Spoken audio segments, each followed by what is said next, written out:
How's it going, everybody? Chaos Gaming here, and yes, we are back with some more My Hero Ultra Impact. And in today's video, since we have reached the release of the last character of December 2025, basically the year of 2025, we're going to be taking a look at the count, checking out all the characters that we're able to pull, and just talk about them, man. You know, just review the count and see how it's done throughout the entirety of this year specifically. So with that being said, let's not waste any more time. Pull this shit right the hell up, and ladies and gentlemen, let us get started with today's video. And you can let me know down below, what was your hypest character that you were able to pull this year? Or characters, if it's more than one. You guys probably already know which one I'm going to be saying, but I'll still keep it a surprise until then. So, let's start off with our first character, which is going to be this Yellow Hawks. I really like what this Yellow Hawks was able to do for us in game. Give us the speed. So clutch with the speed, man. I love him with the speed. The power increase for all allies. The fact that he's able to help build plus ultra gauges a little bit more faster as well. Recovery block. All that. The only one thing I wish he had, but they would probably have to lower his damage to do so, is Bullseye, man. It's just because he really does struggle with characters that do have evasion. So it's like you always got to try to bring a character alongside him that has Bullseye, so then it just gets rid of the evasions the first time, unless they have like 2 evasions, and it's like, you know, damn it, then, you know, the second time they're probably going to be able to dodge. But if it's only the 1 evasion, you got the character with Bullseye that's able to just make sure that that evasion is gone. And then the second character, which is going to be the Hawks that you activate the action skill with, or the third, he's just able to do his damage, which also beautiful damage, by the way, once you do get him built up on that speed. That's, what the hell was that? Naka? What the hell? That was an interesting way of saying it, but let's go! Hawks is in the account. Next is going to be Climax Battle Star and Stripes, which is one of the more interesting Climax battles this year because it wasn't really that difficult at all, which I'm really glad that is the case. I mean, I like difficulty in my fights, but not ones that are like Climax Battle Endeavor difficulty. Those are absolutely annoying. I still haven't beat him. 2 times he came out, I haven't beaten because I don't have the stupid yellow Jiro. And that is a limited unit in and of itself. So, I mean, I'm hoping that we get a little bit more tickets, the gray silver ones, at the start of next year. So I'm able to pull on her because there's no way in hell they're going to have the New Year celebration and don't return her on a banner. I refuse to believe that. So I can just grab the Jiro, take on that fight, spit on the Endeavor, and then that's it. Not even showcase them at all. Actually, I will showcase them, but just so annoying how that Climax Battle works, man. Ojiro, I think I got off a free summon. I don't remember how I got him. Aizawa, I definitely think he was a free summon. Momo, free summon as well. Or he could have been with the Aizawa Fantasy Version 3 Edition, which is another character I really like that they introduced this year. A Tranquility character that could build a lot of damage for the allies. Also as well with the cancellation of buff, the nullify status ailments as well. A great character to have overall. I really like what they've done with him. And it sounds like him, but let's see. Hold on. Let's see. We got to confirm it. Yeah. And then we get on to one of my favorite releases of this year, Midoriya and Bakugo, and Bakugo and Midoriya. Now, sadly, Midoriya and Bakugo, they don't really have value like that unless you keep them protected. Like, let's say, for example, the team that you definitely want to build alongside this Midoriya is going to be the Bakugo and Midoriya and Hagakure. But the Hagakure is giving the Bakugo and Midoriya cover and the barrier as well. This Midoriya has a nice time being safe. However, the problem is if you are going up against a AoE character, this character is definitely going to feel the struggle a lot. And that's where the weakness truly lies in. What? Wait, we got him? Yes! We cleared! We're done with the banner! Let's go, dude! Oh my! So yeah, I mean, you don't really run into this character more so than our next character, which is going to be Bakugo and Midoriya. A character that I know people absolutely hate going up against. The honeymoon phase ended a long time ago for these guys. I bet a lot of people already want to see this character nerfed. I mean, it is annoying, man. And if anything, at first, people were thinking like, oh my god, Hawks is going to be the savior for that. Nope. That revenge that Bakugo's going to hit him back with is doing so much damage because of how much damage Hawks is doing. So you definitely got to be careful with that. I don't have the Shigaraki, but if you do have the purple Shigaraki, you can let me know down below. Does he help you going up against this Bakugo or not? I was testing it out with the Climax Battle Shigaraki with the HP DK. If it does help out with going up against these block characters that have revenge, nope. Absolutely not. Especially Bakugo, who has 800% Also, as well with this Bakugo, like, let's not even talk about the block ability with the Revenge as well. The fact that he HP restorations and gives cooldown reduction as well. Also, damage reduction as well for all allies. That is crazy in and of itself. Jeez. Yes! We got the Bakugo! Next, we got the best Jeanist and Bakugo Season 7 edition, which this character I think is slept on. It is a good character because of the amount of viability or survivability? Sorry, not viability, survivability. The amount of survivability this character has. Now, their one big weakness is that if you have a character that removes buffs, let's say the Blue Fantasy Aizawa, for example, that we just got recently, he removes this character's buff, he's dead for free. If this character's buffs are also blocked, it is dead for free as well. But, you know, in the instances that isn't really a case, then this character could be valuable for you guys. But definitely Bakugo and Midoriya are better than this character. This character is just like a second option. Guys.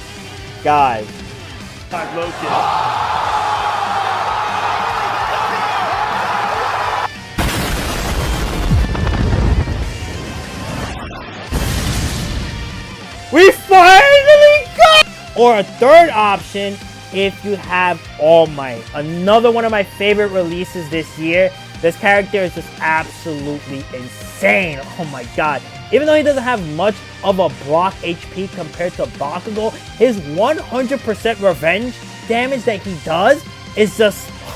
it's so scary, man. And he's one of the best counters for Bakugo and Midoriya because he targets the actual HP. He does not target the block HP when it's revenge. It is the actual HP that this character does when his revenge damage is going through against that Bakugo. So yeah, if you got this character, make sure you build him up. Again, great character to go up against that Bakugo and Midoriya. Oh, what? Tachiwaki! Ah! Let's get it, dude! Hawks, I think we got for free. Now, this character, yes, very old, I know, but finally we were able to get this character, man. My goal in this game was to make sure I had every single Bakugo, and out of all the Bakugos, we were missing 2. This was one of them that I think we got off the free tickets. I don't think this is the... no, this is the one that I picked for because we got a ticket that we were able to pick characters off of. This was the one that I got off of that, and then the purple one was the one that we got for free, which was a blessing, man, an absolute blessing. And I'm hoping from here on out, every Bakugo that comes out, we're able to get. We're not just, you know, having to waste our gems and not getting that Bakugo at all. We're just able to pull them, and that's it. Next, we got this yellow Dabi. He does a lot of damage, and he has Bullseye in his kit as well. Also, cooldown reduction is very good to have. The only problem on release is that he can't take no damage, like at all. He cannot take damage. If he takes damage, he is dead. This man is a fish. A literal fish in land. He's just gonna die in a minute.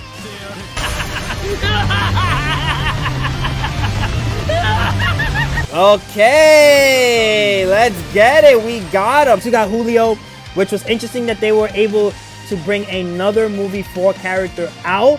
And this character was very good. I still think he is good, even though you do got characters now that are able to go around this guy. But still, regardless of that, the nullifying status ailment for 2 turns is an ability that is just... people hated it day 1. Oh my god. Just having the ability of protection for 2 turns and not being able to get your way with the debuffs is just like, why do you even exist? But I really like that ability a lot because it's like, I get to feel safe, and you know, I get to plan out my attacks more accordingly. And he also worked very well with the last year release of Movie 4, which was Midoriya, which is insane that they made it work like that. And it just goes to show you how good that Movie 4 Midoriya is to be able to last like a whole year being that good. Is it him? Alright! That was a pretty sick summon, I'm not gonna lie! Next character that I have on the account, sorry, nobody cares about, Toga, which sadly I didn't get to do a showcase on. I don't remember why that was the case, but this character is very good as well. I just find it very funny that with this Toga specifically, what they decided to do was literally release All Might, and then it was like, yeah, you know what? You're bleeding. It's not gonna work on me at all. So, not even just work on him, on allies as well. So, this Toga just got heavily nerfed once All Might released, and it was just like goodbye at that point. It's just...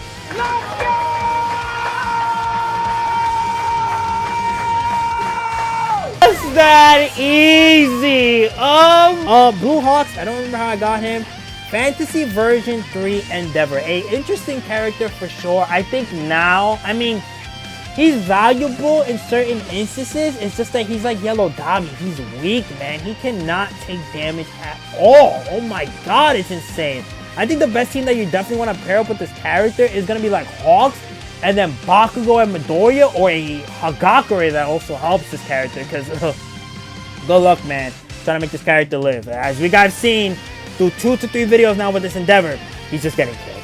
And you don't even want him up against Yellow Hawks. There's the boy. Welcome home, buddy. Yeah! Welcome home. Look at this art.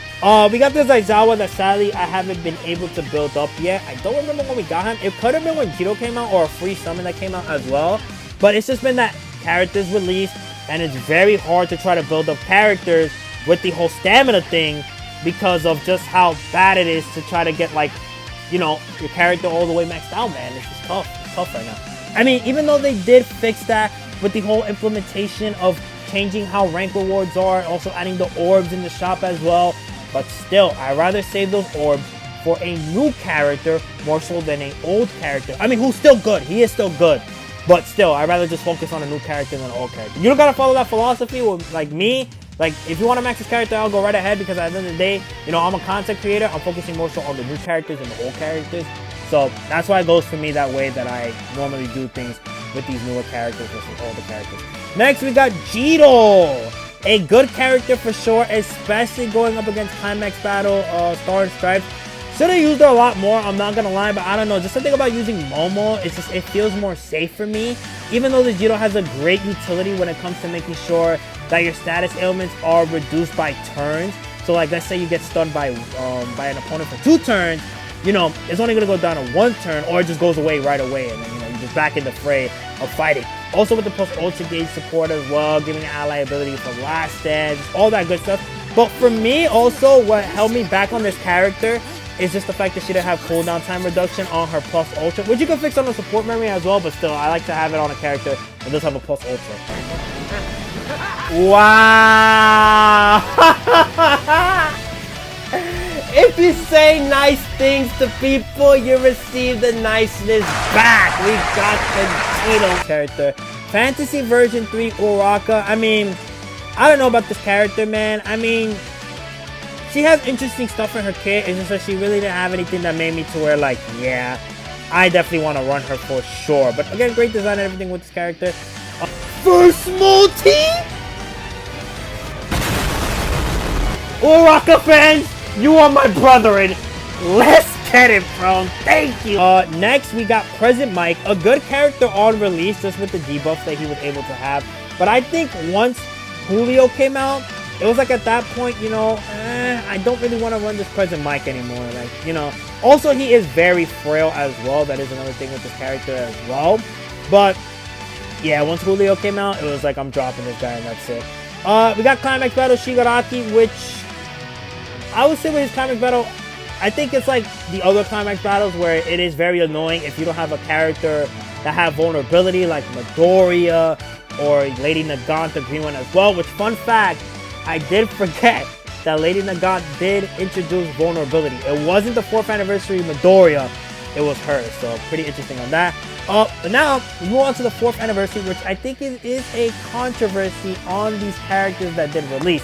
Not in terms of the picks were very good, just in terms of the characters picked, because they weren't really like meta defining in some type of way. Like, you don't see people still running these characters at all in Ultra Arena, which speaks volume to, you know, they didn't really make them that well. So I hope that the next time we get anniversary characters, they don't make the same mistake, because most of the anniversary characters have been very good for a while. The first anniversary being the Bakugo and Midoriya, oh, they were very good. We had the Uraka and Kirishima. Those characters were very good, especially Uraka, because you can still run our most Climax Battles today. Then we have the Uraka and Midoriya that came out for the 2nd anniversary. Those 2 characters are still good to this day. The 3rd anniversary, Steampunk Bakugo and Steampunk Midoriya, those characters are very good. You don't really see them that much in Ultra Arena and stuff like that. I mean, you see sometimes Midoriya, sometimes the Bakugo, But in terms of like comparing to like the second anniversary, which is the Ochaco and Midoriya, you're gonna see them a little bit more than the Bakugo and Midoriya. But still, speaks to the point that all those anniversary characters were very good. These two, not so much, but I'll give more points to Midoriya because he does have value in that Climax Battle. Shoto, really don't see much value with him.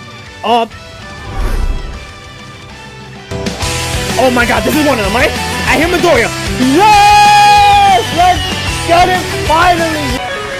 Oh my god! The first character that was able to introduce Brock into the game, our boy Shoto Todoroki. I mean, he was good, but the only problem with this character, if he goes up against a character that is able to remove his buff or block buff as well, like let's say for example Green Bakugo, the celebration one, then he suffers, then he's bad, he's a normal character, and then he gets cooked for free. Not even the 30% defense that he gets on his AoE is going to be able to save him. Oh! Oh! Let's That's what I like to see! Next character that we have right here is going to be Red 100 Million Bakugo, another one of my favorite releases. I mean, this character was able to do a lot of damage. Like, this guy was shooting out straight 999s and all that good stuff. In Ultra Arena, I think he was able to shoot like, what, 30k, 40k? I could be mistaken on the value, forgive me on that. But yeah, this character was just a straight nuker. And I hope we do get a Climax Battle that does make it to where we get to use this character. And I'm not counting Gentle Criminal, because that's not even a Climax Battle. At that point, that Climax Battle is an event, because of how easy that is.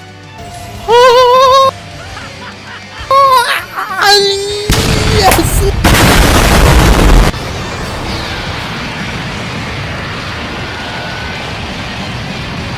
Let's go! Oh my god, that's what I like this. Next one that we're able to take a look at that released this year. Valentine's Momo? Did she release this year? I don't remember. I think she did. What the hell am I talking about? This character I really liked a lot, and she got a lot of value as well later down the line.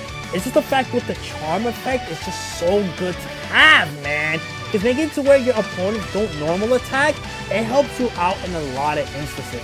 Especially with this current meta as well, with how you have Iron Might and Bakugo with the revenge damage. If you can stop them with that normal attack of doing extra damage, then you're killing for free. You're only taking one part of the revenge damage and that's it. And also with the debuffing that she is able to have as well, the support that she has as well, it's just super clutch to have this character on the team. Oh my god! Thank you! Oh, that was horrible. We should not have suffered. Next, we got our boy Steampunk Shoto Todoroki, a good character, in my personal opinion. The AoE, the bullseye, the fact that he's able to boost up plus ultra gauge, the fact that he also does have the ability to increase his own damage as well, the sharp eye effect, which is super annoying to have, to make it to where he's not going to get hit like that. A great character overall, and we did use it for a little bit. Oh my god, like father, like son, let's go! I'll take it! That next character. I think that's it, because after Shoto, we have the Hawks. The Hawks came out last year, December. So with that, that's more ending today's video. Hope you guys enjoyed. Be sure to like and comment if you want to. You don't have to, but it's always greatly appreciated. Also subscribe. I mean, we are missing a little bit of characters from 2025, but overall, I got the characters that I really wanted the most. So that is the greatest thing out of all. Actually, we didn't pull Bakugo and Best Jeanist on their release, right? No, we didn't. We pulled them way later, which that sucked, man. We had to wait a little bit longer to get this Bakugo and Best Jeanist. And again, I hope that doesn't happen the next time that a Bakugo releases. He's in my account, and that's it. However, with that, I'll see y'all next time. Peace.